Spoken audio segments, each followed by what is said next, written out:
오늘은 여러분이 전기차에서 좀 배터리만큼이나 중요한 기술 중에 하나인 이 열을 식히는 기술, 그러니까 이 열관리 마켓에 대해서 좀 간단히 살펴보겠습니다.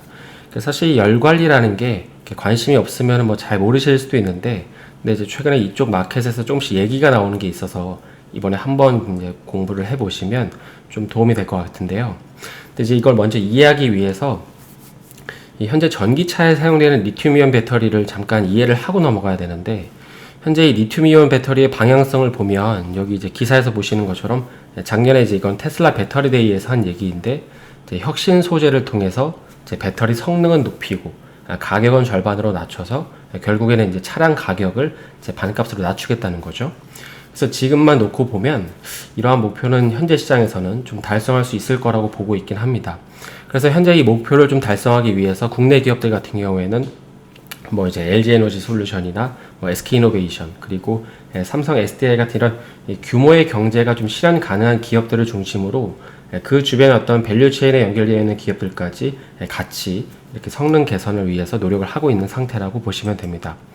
근데 한편으로는 이 배터리 주행 거리를 늘리는 거는 이 배터리 성능만 향상된다고 늘어나는 건 아니에요.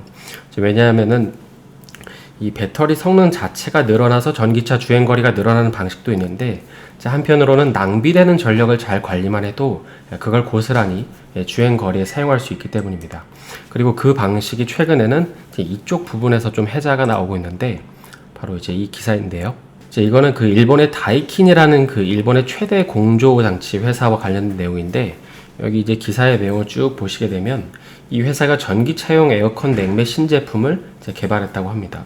그래서 그 효과를 보게 되면 이 냉매를 쓰는 경우에는 무려 이제 전기차의 주행 거리를 최대 50%나 늘리는 효과가 있다고 합니다. 근데 특히 여기서 이제 눈여겨볼 점은 여기 이제 가격적인 건데요. 지금 가격이 60만 원 정도로 이제 책정을 할 거라고 하는데, 이제 현재 전기차용 에어컨 냉매 가격이 한 30만 원 전후로 이렇게 형성이 되어 있거든요. 그러니까 30만 원만 더 내면 최대 이제 주행 거리가 100km가 이제 늘어난다는 거니까는 소위 말해서 이제 겁나 꿀인 거죠.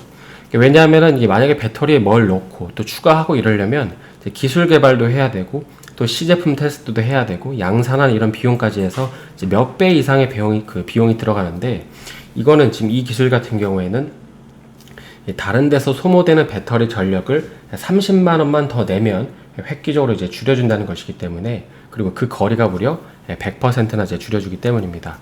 그리고 또 이걸 역으로 이제 잠깐 이렇게 응용을 해보면은, 만약에 어떤 소비자가 한 600km만 가도 괜찮은 이제 전기차를 산다고 했을 때, 만약에 이 냉매를 쓰면 100km가 더 늘어나는 거니까, 그래서 굳이 이제 700km까지 갈 전기차가 필요 없다고 했을 때, 이 100km만큼의 배터리를 적게 넣고 다른 기술을 더 추가된 차를 살 수도 있겠죠. 그러니까 주행거리가 1순위가 아닌 사람에게 이제 또 다른 옵션이 이제 생긴다는 것입니다. 그런데 지금 이 기사의 저변에 깔려있는 핵심은 오늘 이제 우리가 살펴보려고 하는 열 관리가 되면 이 전기차의 성능이 좀 개선이 된다는 것입니다. 그럼 이제 전기차에서 열 관리라는 게 왜 중요할까요? 제가 이제 논문을 하나 가지고 왔는데, 이걸 이제 내용들을 보면은 여러 가지 수식도 있고 그래프도 어렵게 나와 있는데, 이런 것들은 사실 나중에 개인적으로 어떤 지적 호기심이 있는 분들은 찾아보실 수 있겠지만은, 결국에 여기 요약 부분에서 이제 하고 싶은 말은 간단하게 정리를 하면은, 이 배터리 같은 경우에는 추울 땐 데워줘야 하고 또 뜨거워지면 식혀줘야 하는데, 이런 과정에서 모두 에너지가 낭비가 된다는 것입니다. 그래서 결론적으로는 그 배터리의 적정 온도가 유지돼야만 주행거리나 수명이 늘어나기 때문에 열 관리는 필수적이라는 거고, 만약에 이제 이게 개선이 된다면 크게 세 가지, 그러니까 주행거리가 늘어나고 충전 속도를 높일 수 있고, 그리고 이제 배터리 수명도 늘어날 수 있는 효과를 기대할 수 있다는 겁니다. 그러니까 지금 주행거리, 충전 속도, 배터리 수명, 이 세 가지는 전기차가 좀 직면해 있는 한계 같은 문제들인데, 이걸 다 이제 해결을 할 수가 있다는 것이죠. 그래서 현재 이 부면에서 좀 기술적인 해자가 있는 기업은 바로 테슬라가 좀 그러한 기업인데요. 이 테슬라라는 기업은 히트 펌프라는 좀 자체 기술을 개발했는데, 이거는 나중에 조금 더 기술이 부각이 되면 어떤 기술적 해자가 있는지를 살펴보기로 하고, 한국 같은 경우에는 이제 한원 시스템이라는 기업이 있고, 또 이제 다른 나라를 보면 일본의 덴소나 독일의 말레, 그리고 또 미국의 이제 보그워너 같은 기업들이 있는데, 이제 그 중에서도 특히 일본의 덴소랑 이 국내의 한원 시스템 같은 경우에는 이 특정 어떤 부품만 만드는 기업이 아니라 이 통합 시스템을 좀 제공할 수 있는 회사입니다. 특히 이제 덴소 같은 경우에는 뭐 알고 계시는 분들도 있겠지만은 이 회사 같은 경우에는 그 내연기관차 열관리 시스템 부분에서 세계 1위거든요.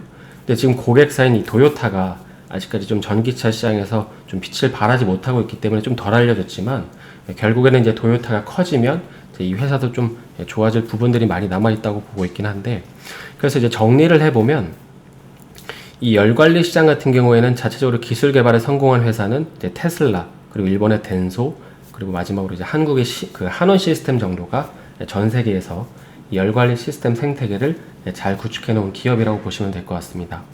그래서 말이 나온 김에 이 한원 시스템 같은 경우에는 뭐 최근에 이제 이런 식으로 매각 매물로 나와 있는데, 일단 LG 같은 경우에는 뭐 자체적으로 열관리 시스템의 좀 경쟁력을 갖춰갈 것으로 보여져서 이제 불참을 한 것 같고, 또 인수에 이제 들어올 것 같아 보였던 현대차 같은 경우에는 아직 조금 이제 참가하지 않은 상태이긴 한데요. 왜냐하면 이 한원 시스템 같은 경우에는 그 현대차의 전기차, 그리고 이제 수소연료 전지차에 좀 열관리 시스템을 납품하고 있는 핵심 기업이기 때문입니다. 그래서 현재 시장에서는 내심 현대차가 좀 한원 시스템을 인수해서 기술 유출도 막고, 또 이제 모비스라는 어떤 부품 기업이랑 시너지도 낼 수 있다고 보고 있는 것 같은데, 실제로 좀 인수를 할지는 지켜봐야겠지만은 막판에 들어올 수도 있다라는 좀 견지가 있는 것 같습니다. 그래서 지금은 매각 이슈도 있고 뭐 자동차 섹터도 그다지 좋지 않은 사이클이기 때문에 이제 관련 어떤 주가도 조금 소외되어 있지만은, 이제 이런 이벤트가 끝나고 나서 어떤 큰 방향성이 결정이 되면 좀 관심을 가져볼 요지가 있지 않나 싶긴 합니다. 그래서 뭐 열 관리는 이 정도로 좀 살펴보고요. 마지막으로 이제 그 되게 좀 다른 얘기인데, 그 투자를 잘하고 싶어 하잖아요. 근데 이제 그 방법에는 뭐 여러 가지가 있으시겠지만은, 그 중에 한 가지는 그 아마 이제 다들 뭐 인정을 하시겠지만은, 내가 틀릴 수 있다는 걸 늘 염두에 두고 비판적 사고를 견지하는 거라고 합니다. 그러니까 비판적 사고라는 게 뭐 말이 어렵지만 이제 귀를 여는 과정인 건데요. 물론 이제 내가 어떤 유명한 구루들처럼 어느 한 방향을 고집해서 뭐 좋은 결과를 보일 수도 있지만은, 이제 그런 케이스는 아주 극히 일부분이죠. 그래서 그때그때 올바른 결정을 내리려면 이제 어떤 이런 사고가 필수적인데, 특히 최근같이 이렇게 시장이 안 좋을 때 내가 보유한 기업에 대해서 내가 알고 있는 이 반대 의견이 나왔을 때 이제 이러한 사고를 한번 테스트해 볼 수 있는 좋은 어떤 시장이고 기회가 되지 않을까 싶긴 합니다. 그래서 오늘은 좀 잘 알려지지 않은 이 전기차 열관리 시스템에 대해서 좀 개괄적으로 살펴봤는데요.